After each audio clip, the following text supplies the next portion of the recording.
the best you can be. Cradle cap is something that a lot of new moms, their babies suffer with, and they struggle with getting rid of it, preventing it, and to promote hair growth. A few simple things that you can do with your baby that will solve the problem. Do not be afraid to wash your baby's hair and to get your baby's hair wet. On her hair, so I like wet it all thoroughly. Bless you, sweetie.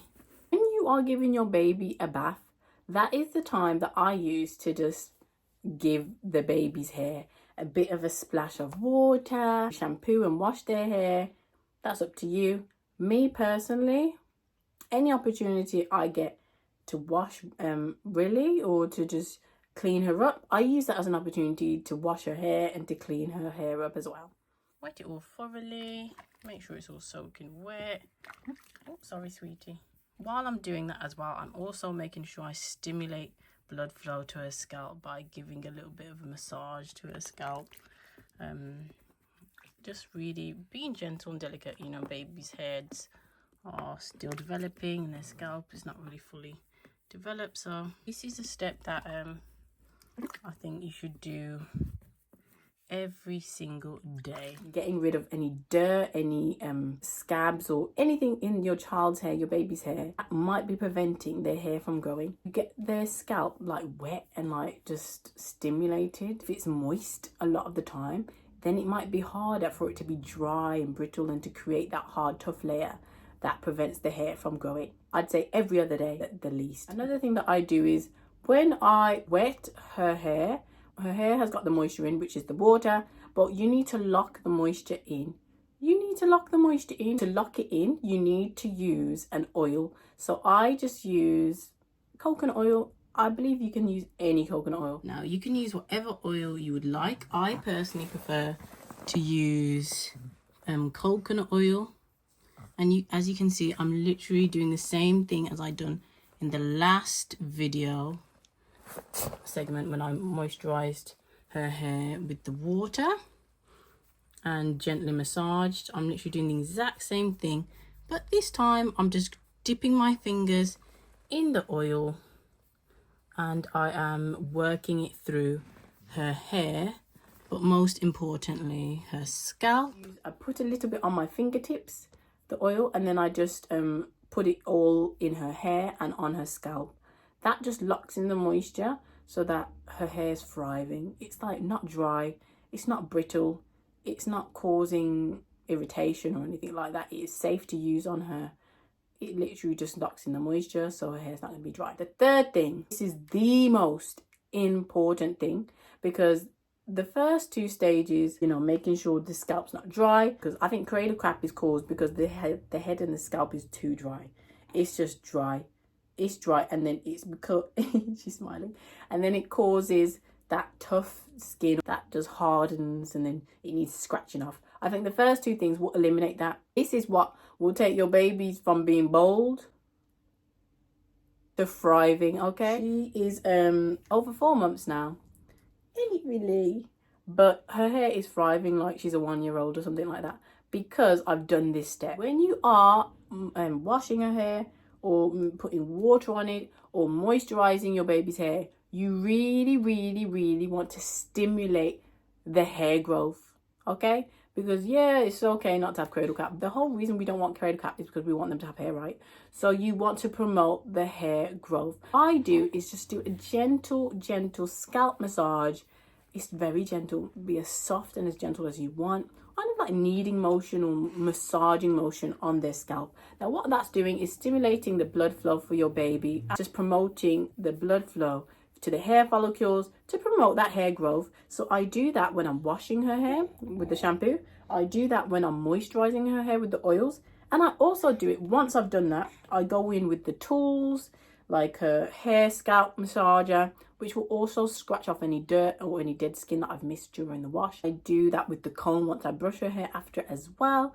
So just really stimulating that hair growth with the scalp massage. Not neglect the nape of your baby's hair. As you can see, I'm stimulating the nape of her hair as well. The back of her hair is all over her hair.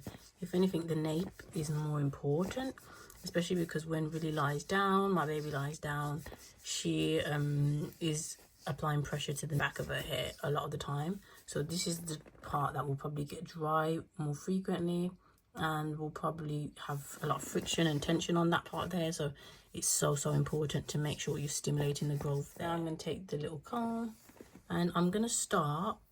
It's so important to start at the end of the length of the hair. So let's stay down here. So as you can see, I've got her hair, and we're going to start at the end. We don't want to start at the root, because if you start at the root, you'll most likely get knots and things. So you want to start at the end of her hair and then work towards the root to prevent hurting your baby or causing any sort of discomfort or pain. It should just be a gentle and smooth. I want you to see how I comb through it. So I'm starting at the end, and then I'm working my way to the center. As you can see how her scalp just looks, it just looks so clean and nourished. It just looks healthy, doesn't it? This is how your baby's scalp is supposed to look. This is how our hair grows, so I would expect it to be the exact same for babies. Do all over the hair. Do not neglect any point or section of the hair, like because she's lying on it. Turn her over, or turn your baby over, and make sure her whole hair is getting that TLC. Last and final step. You've done all of that work. The last thing you want to do is just let it go down the drain. So whenever you lie them down, you're rubbing on fabrics. Whenever you put them in their bouncy chair, the nape of their hair is rubbing on whatever surface you've got there. So to prevent this, I just use a head wrap, which her auntie blessed her with. God bless her. This is just a hair bonnet. So all I do after that is put like a little hair bonnet or a hair wrap on her hair. This is just so that all the moisture and all the oils that I've put on her hair will lock in the moisture, and it won't transfer onto like her rocking chair or her bed or her cot or any surface that I lay her down on. It just keeps all the moisture in her hair. She has a head wrap to just keep the moisture in and to prevent friction or tension on her hair with rubbing on like different fabrics and things like that. So that is my 4 different steps to prevent cradle cap for your baby. Now, really one thing I can say, she's never had cradle cap. She's never had problems, touch wood, touching regarding her hair. And I think it's because I've done these steps. I will try to include a bit of research as well, just to back up my point. Give it at least, I'd say at least 2 weeks to really see the fruits of these habits. The sooner you start, the better.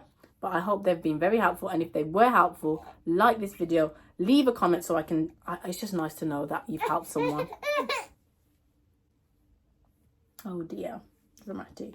Yes. Yeah, let me know how this video helped you, and subscribe to the channel if you want to join the community. Mamas, subscribe. We've got a baby bank that is coming in 2025, and we're also going to be starting to do mamas groups as well, where you can meet other mamas, network with other mamas, connect with other mamas, and just really build a community around motherhood, sisterhood, and all those good things. And all are welcome. New mums, expecting mums, and experienced mums. So mamas, you are doing a great job. Keep thriving, not surviving, and I will see you next time. Bye bye.